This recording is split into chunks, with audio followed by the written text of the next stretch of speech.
morning everyone. Welcome to Progress Way Center, Aligarh number 1 channel.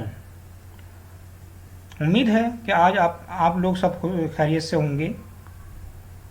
आज हम आपको एक ऐसा टॉपिक लेकर आए हैं इंग्लिश ग्रामर का, जिसके बारे में ज़्यादातर लोग कंफ्यूज रहते हैं और उनको मालूम भी नहीं होता है। आर्टिकल का इस्तेमाल यानी यूज़, ए और ए एन का इस्तेमाल यानी यूज़ कहाँ किया जाता है, दा का इस्तेमाल कहाँ कहाँ किया जाएगा और कहाँ पर नहीं किया जाएगा, दा को दी कब पढ़ते हैं और दा को दा कब पढ़ते हैं, इसके बारे में आज हम आपको बताएंगे। नाउ स्टार्ट करते हैं। ए कॉमा ए एन और दा, ये तीनों आर्टिकल्स कहलाते हैं। इस बात को ध्यान रखना, याद रखना, ये तीनों आर्टिकल्स हैं। ये भी एडजेक्टिव यानी विशेषण होते हैं, क्योंकि ये किसी संज्ञा के बारे में अतिरिक्त सूचना देते हैं। अतिरिक्त मीन्स ज़्यादा सूचना देते हैं, लेकिन इन्हें अलग पार्ट में विस्तार से समझाया जा रहा है ताकि आप इनके प्रयोग को ज़्यादा बेहतर समझ सकें। प्रयोग मीन्स इस्तेमाल। ए कॉमा ए एन एंड दा, these three are called articles. They are also classified as adjective because they modify nouns or provide additional information about them. This means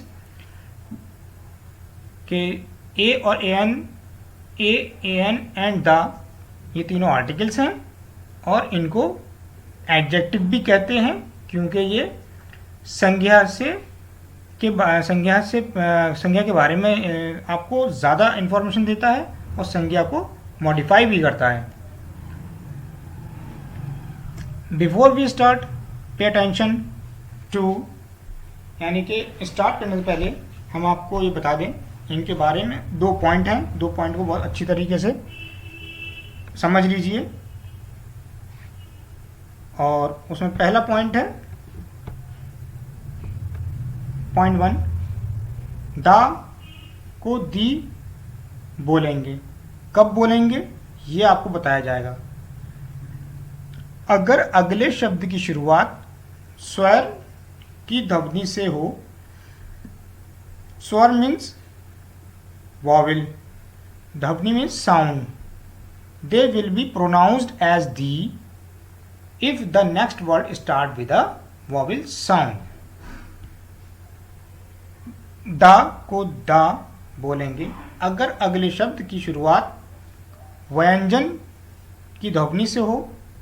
They will be pronounced as da if the next word start with a consonant sound. Like the university. इसको हम दा university पढ़ते हैं, दी university नहीं पढ़ते हैं। क्यों? क्योंकि ये या से शुरू हो रहा है, जिसमें ये स्वर यानी वॉवेल साउंड नहीं इसके अंदर आता। यूनिवर्सिटी दा से है, स्वर की साउंड नहीं है, इसलिए इसके अंदर हम यूनिवर्सिटी को दा से इस्तेमाल किया जाएगा। अब आ जाइए नेक्स्ट, दा अम्ब्रेला। अब हम यहाँ पर कंफ्यूज हैं और आपको यहाँ पर हम इसके बारे में अच्छी तरह समझा देंगे कि दा, यहाँ पर हम दा इस्तेमाल करें क्या दी इस्तेमाल करें। अब आप इस वर्ड को देखिए, दा के बाद आने वाला वर्ड कौन सा है? अम्ब्रेला। अम्ब्रेला को जब हिंदी में राइट किया जाएगा तो वो आएगा आ से, दिस मीन्स स्वर से आएगा।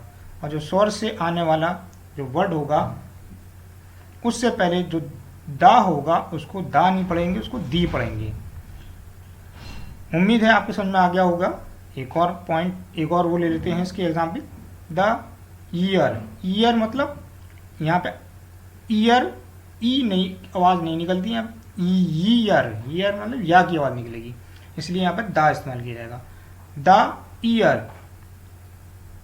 अब यहाँ पर द ईयर या दी ईयर, यहाँ पर क्या होगा? ईयर निकला है, साउंड इसकी वॉवेल है, वॉवेल साउंड है, इसलिए यहाँ पर हम दी ईयर प्रोनाउंस करेंगे, द ईयर नहीं किया जाएगा।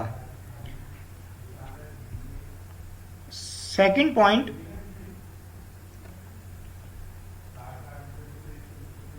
हमने अक्सर पढ़ा है कि एन का प्रयोग तब किया जाता है जब अगले शब्द की शुरुआत स्वर, अब यहाँ से याद रखिएगा, स्वर मतलब वॉवेल AEIOU से हो, और ए का प्रयोग तब किया जाता है जब अगले शब्द की शुरुआत व्यंजन, दिस मीन्स एक्सेप्ट वॉवेल्स, जो बाकी बचते हैं BCDFGH JKL MN PQ RSTVWXYZ से हो।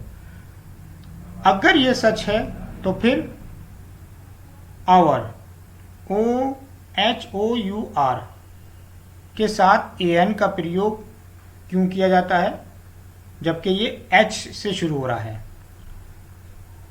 एक ऐसा शब्द है जिसकी शुरुआत व्यंजन यानी H से होती है, और यूनिवर्सिटी के साथ ए का प्रयोग क्यों किया जाता है जबकि यूनिवर्सिटी एक ऐसा शब्द है जिसकी शुरुआत यू से यानी स्वर से होती है। सच तो ये है कि बात स्वर या व्यंजन, दिस मीन्स वॉवेल या कॉन्सोनेंट से शुरू होने की नहीं, बल्कि वॉवेल या कॉन्सोनेंट यानी स्वर या व्यंजन की साउंड यानी ध्वनि से शुरू होने की है। याद रखिएगा, साउंड आना चाहिए।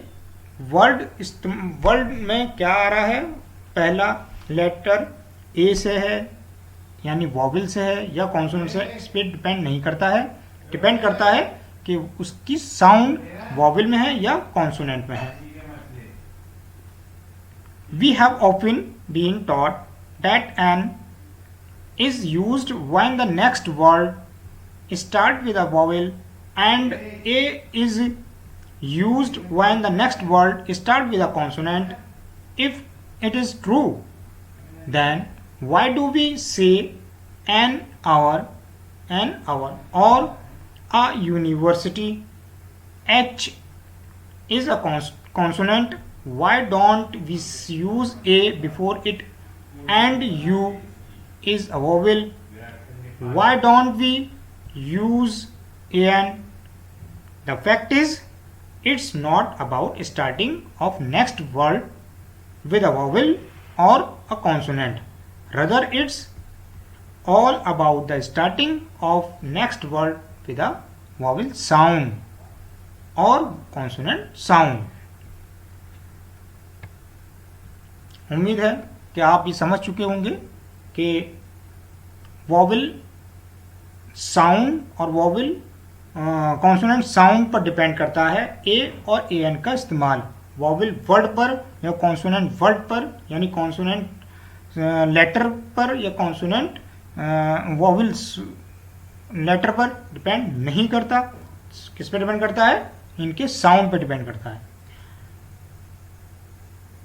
नेक्स्ट है आर्टिकल्स।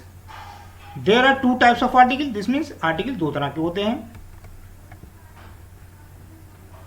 फर्स्ट है definite article, this means the definite article the generally point out at a particular person, comma, place और थिंग्स।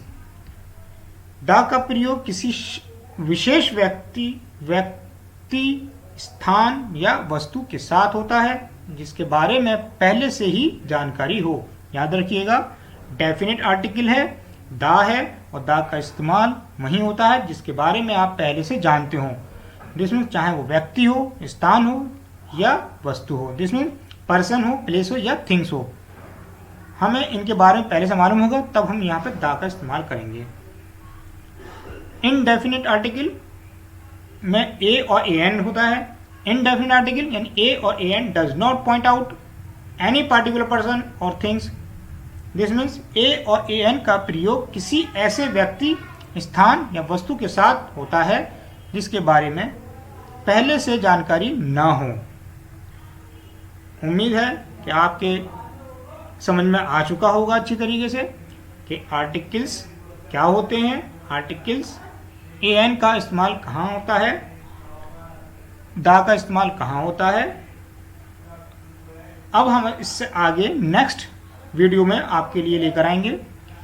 हमारे इस वीडियो को, हमारे इस चैनल को सब्सक्राइब जरूर कीजिएगा, लाइक कीजिएगा और शेयर कीजिएगा।